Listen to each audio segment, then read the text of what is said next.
What's up, Batman? I know that you believe you're rebelling against God by speaking to me, but I don't agree with you. I don't believe you're rebelling against God at all. I believe that you have been misled by a group of men who have convinced you that you're rebelling against God by speaking to me, but that's where we part company. It's not on that I'm not being obedient to God and you're rebelling against God, so our communicating is somehow against God. It's that you believe these men are appointed by God to lead you, and I believe these men have been appointed by themselves to mislead you. That's the difference here, Batman. It's not that I think I'm better than you, or that I think that you think you're better than me. I think you're misled. I believe with all my heart that you are being misled by these men. And I don't think it's fair that these men can get away with that, misleading you so that you and I can't be friends because of what these men are saying. Because I don't believe they're appointed by God, you can't be friends with me and can't associate with me. See, that's where I have the problem with this whole thing. I see too much disingenuous behavior from these men that you and I don't even know. Okay? The governing body of Jehovah's Witnesses are not what's running this whole operation.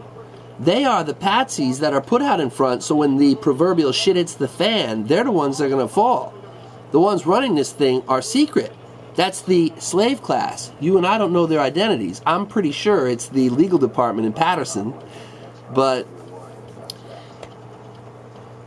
Jesus himself said that many would come on the basis of his name, saying they are the anointed, and he said they will mislead many. Then he goes on and says, do not go after them. So, if we are to be obedient to Christ, who really is following Christ? You, who's following these men who call themselves anointed, or me, who has disregarded these men completely and I don't follow them? Who's the one that is really following Christ here? Now, if I were to take on the thinking of Jehovah's Witnesses, then I should not be talking to you. But I don't agree with that, because Christ himself would not agree with that idea. So, am I some evil person because I don't believe these men were appointed by God? I don't believe so. Do I think you're an evil person for being misled by these men? Not at all. I don't. And I don't disown you for following these men. And I don't try to get you to stop following these men. I am simply trying to get you to understand that I will never follow these men. Okay? So any effort that you think you're making to God by trying to get me to follow these men is futile. It is in vain. You're right. It's not going anywhere. It's not going to go anywhere. I will never follow these men. I don't care if every single human being on the face of this earth gets wiped out by some kind of cataclysm or nuclear war or something, and these men are the only ones left on earth. I will not follow them in their selfish endeavors. I will not go along with it. I will not support it.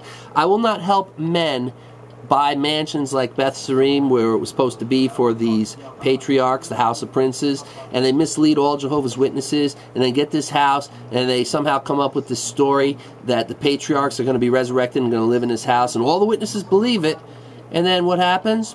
They sell the property and claim that it served its purpose.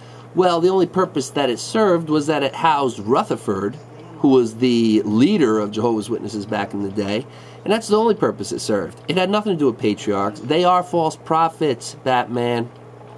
And you are following false prophets, but I'm not condemning you for that. I simply don't think that it's wise for you to allow these men to twist up your head into thinking that you and I can't be friends because of some psychobabble that they're getting away with temporarily. But it won't be forever. So I just wanted to share that with you, pal. And no hard feelings. Ciao.